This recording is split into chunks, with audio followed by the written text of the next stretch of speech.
여러분 반갑습니다. 사실은 제가 불교를 잘 모르는 사람이고 더구나 이 중도에 대해서 거의 아는 게 없었습니다. 근데 우연찮게 이런 자리에 초청을 받아서 제가 좀 공부를 하고 그 내용을 지금 그 사회 하시는 스님 말씀대로 논문으로 적어서 지금 이 팜플렛에 들어 있습니다. 그래서 우선 이제 중도가 뭐냐 하는 것이 중요한데요.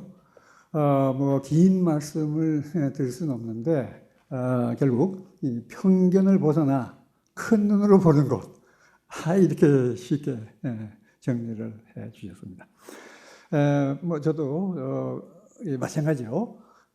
오늘 제 얘기를 위해서 이것을 이 표피적 관점을 벗어나 이 심층적 이해를 도모하는 거다. 이렇게 나름대로 제가 풀이를 해서 거기에 맞춰가지고 말씀을 드려볼까 합니다. 그런데 이제 이것이 이 경전에 나타난 사례가 있어서 저는 몇 개 인용을 했습니다만은 간단히 한두 가지만 말씀을 드리면은 이런 말씀이 있습니다. 이 모든 것이 있다라고 하는 것은 하나의 극단이다. 모든 것이 없다라고 하는 것은 또 두 번째 극단이다. 이 두 극단으로 가지 않고 열애는 중에 의해 법을 설한다. 이렇게 되어 있습니다. 그러면서 그 다음에 해 주신 얘기가 조금 깁니다만 무명을 조건으로 하여 12가지 연기가 나타나고 결국 우비고대가 생겨난다 하는 말씀이 있고요. 다시 무명의 소멸로부터 또 이제 12가지 연기가 다 소멸되면서 우비고뇌가 소멸한다. 이렇게 정리가 되어 있어요. 이것이 왜 중에 해당하느냐? 다시 말하면 있다 없다 하는 것보다 더 깊은 어떤 그 깨달음을 가지고 이해했다는 면이 하나 있겠고, 또 하나는 있다고 하면은 없어질 수가 없는데 이건 없어지기도 하고, 없다고 하면 생겨날 수가 없는데 생겨나기도 한다는 거죠. 그래서 우리는 그러한 극단이 적절하지 않고 더 깊은 진리를 보면 그거보다 더 나은 이해로 갈 수 있다. 이러한 사례로 제가 이해를 했습니다. 그리고 그 다음에 이 불교가 중국으로 넘어오면서 중도라는 개념이 훨씬 더 심화되고 더 구체화된 것을 제가 봤는데요. 그 중에 대표적인 것 하나가 이 대승현론이라는 그 논서에 나오는 이 사중이제라고 하는 내용이 있습니다. 그것을 다 자세히 언급은 못하겠고, 거기서 4가지 단계, 이제라고 하는 것은 2가지의 지혜다 이렇게 얘기를 하는데요. 그 이제라고 하는 2가지의 지혜인데 그 중에 하나가 세제, 그러니까 현상적인 지혜, 그 다음에 진제, 아마 이 심층적인 지혜, 이런 거라고 보면 되지 않을까 싶습니다. 그런데 이 첫 번째 단계는 유라고 보는 것, 있다고 보는 것은 세제에 해당한다고 할 때에 공이라고 하는 것이 진제다 하는 것이, 그걸 파악하는 것이 이제 이 사중이제의 첫째 단계라고 합니다. 그 다음에 둘째 단계에서는 앞에 나온 유와 공이 다 합쳐서 이제 세제다. 맞아. 더 깊이 보면 거기서 진제라고 했던 것도 역시 세제다. 맞아. 현상적인 지혜다 이거죠. 그리고 공도 아니고 유도 아닌 것이 진제다 하는 것을 파악하는 것이 둘째 단계라고 되어 있습니다. 그 다음에 셋째 단계로 가면 공도, 유도, 또 비공유까지가 합쳐서 다 세제다. 앞에 나온 것이 다 세제고, 또 이것과 다른 앞에 둘 공유도 아니고 비공유도 아닌 것을 파악하는 것이 진제다. 해서 셋째 단계는 훨씬 더 깊이 깨달음을 가지게 됩니다. 그 다음에 넷째 단계는 계속 심층으로 가는 것보다는 이 세 가지 이제가 모두 교문, 가르침에 속한 것이다. 그렇기 때문에 이거 자체가 진리는 아니고 이제 더 이상 기댈 것과 얻을 것이 없어야 비로소 참 이치라고 불리게 된다 하는 말씀이 있습니다. 네, 깊은 내용은 뒤에 다시 말씀을 드리고요. 그리고 나서 조금 뒤 몇 장을 넘어가면 이제 한명중도라고 해서 중도라는 설명이 있는데요. 여기서는 아까 유와 공을 가지고 얘기했는데 이번에는 생과 불생을 가지고 얘기를 하고 있어요. 그래서 생도 아니고 불생도 아니라는 것을 이해할 때에 이미 중도에 들어간다 하는 말씀을 있고요. 그러나 이것을 생을 중심으로 보면 세제 중도, 맞으면 현상적인 지혜에 해당하는 중도가 되고 여기서 불생을 중심으로 보면 진재 중도가 된다.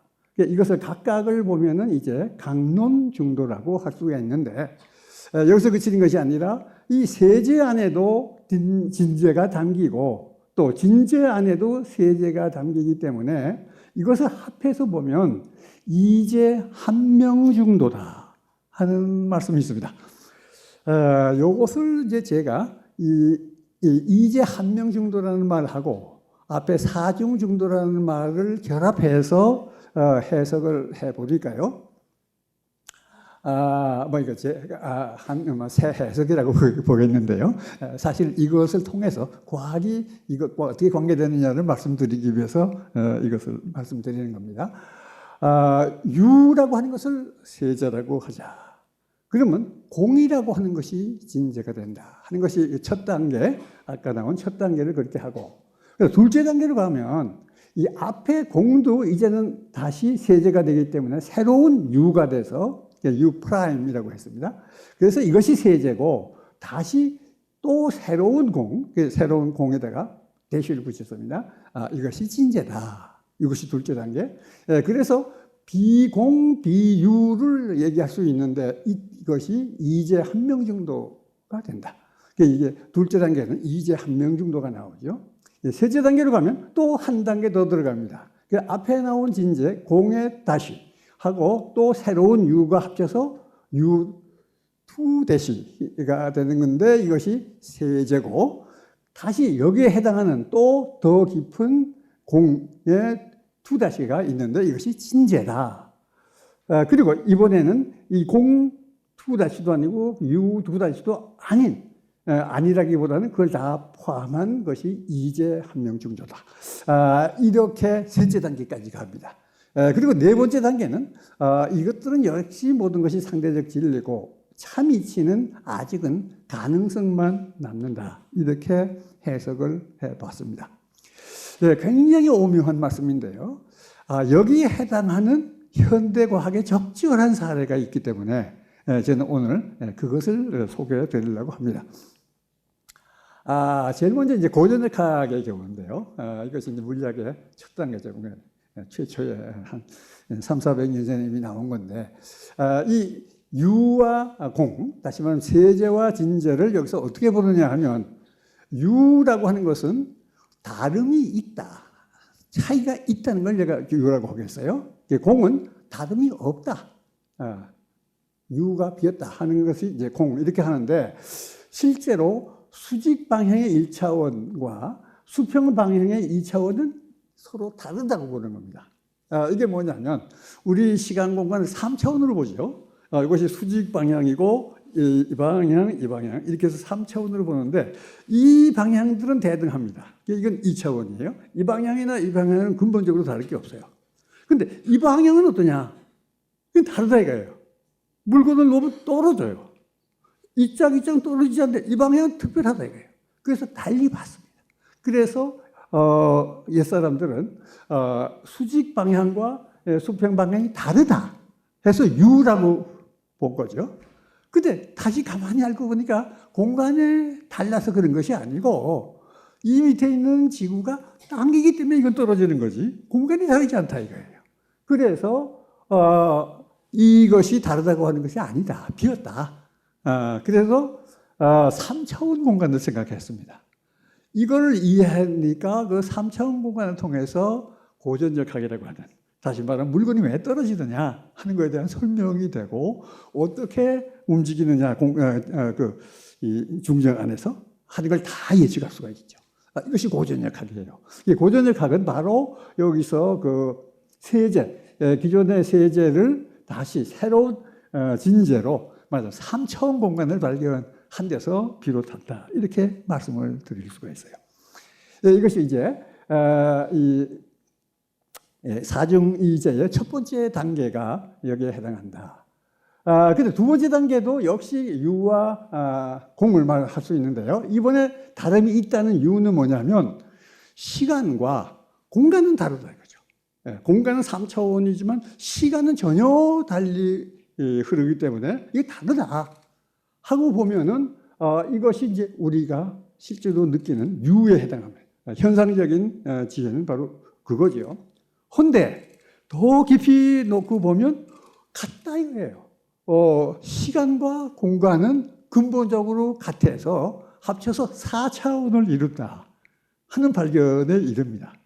그 수학적으로 보면은 이 공간은 헛수에 해당하고 시간은 이 공간은 실수에 해당하는 그 수학적으로 놓고 복소수라고 보면 동일해요.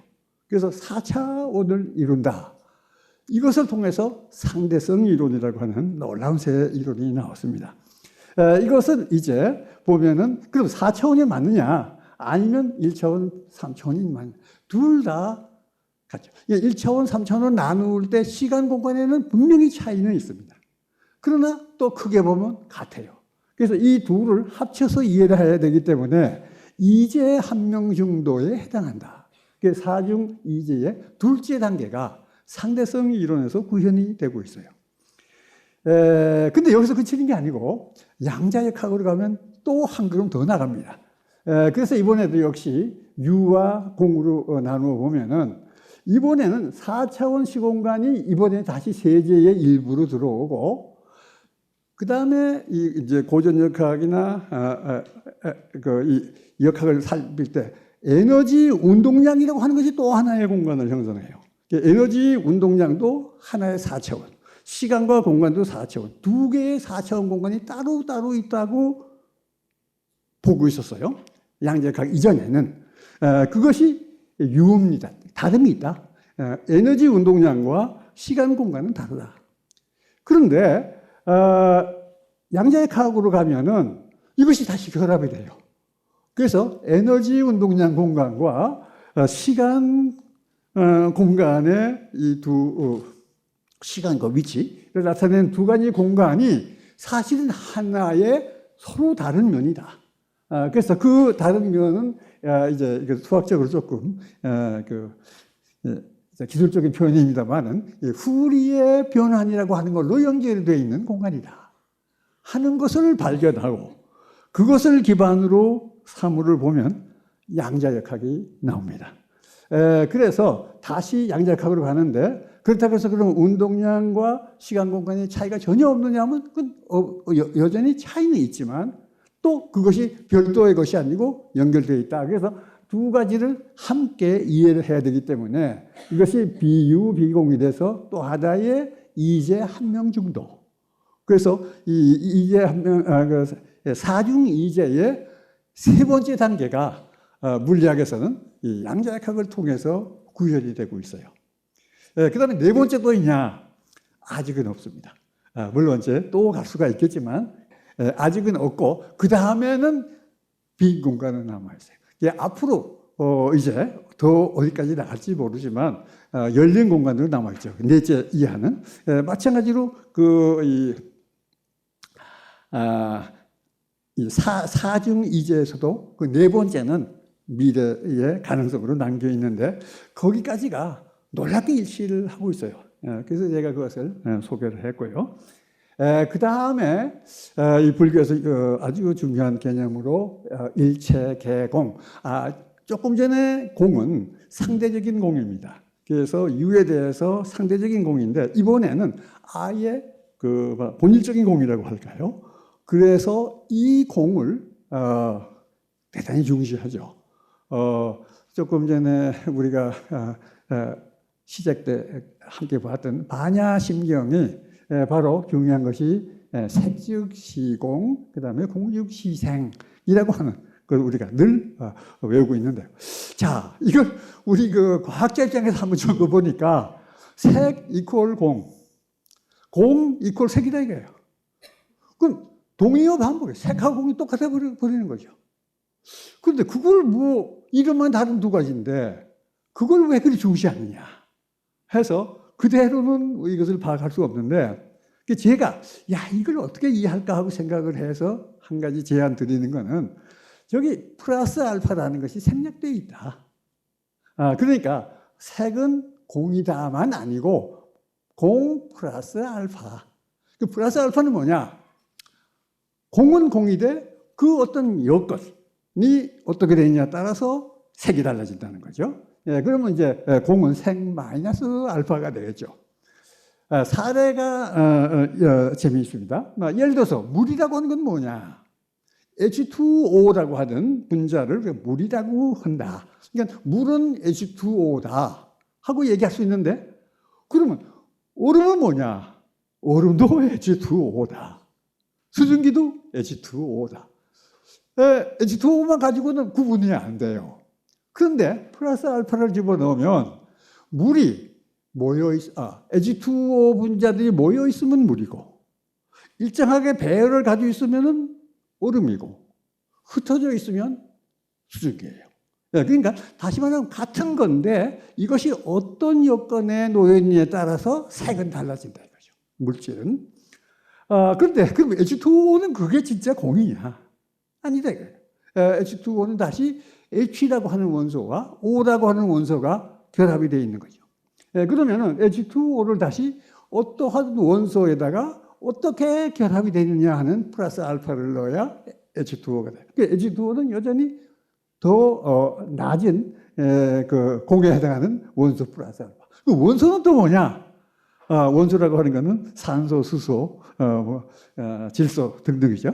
이것은 또 기본 입자의 결합이다. 그러니까 기본 입자 플러스 알파다 이거죠. 그 기본 입자는 그러면 끝이냐? 아직은 잘 몰라요. 더 기본적인 어떤 공이 있고 그것에 어떤 플러스 알파가 있어서 현재 우리가 알고 있는 기본 입자다 이렇게 볼 수가 있을 겁니다.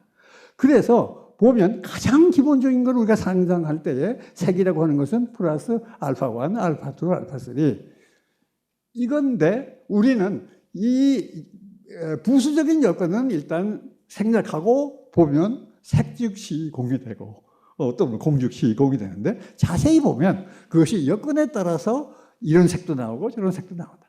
이렇게 이해가 되는데 이것을 우리 자연과학에서 쓰고 있어. 자꾸 우리가 이걸 내려하고 있습니다.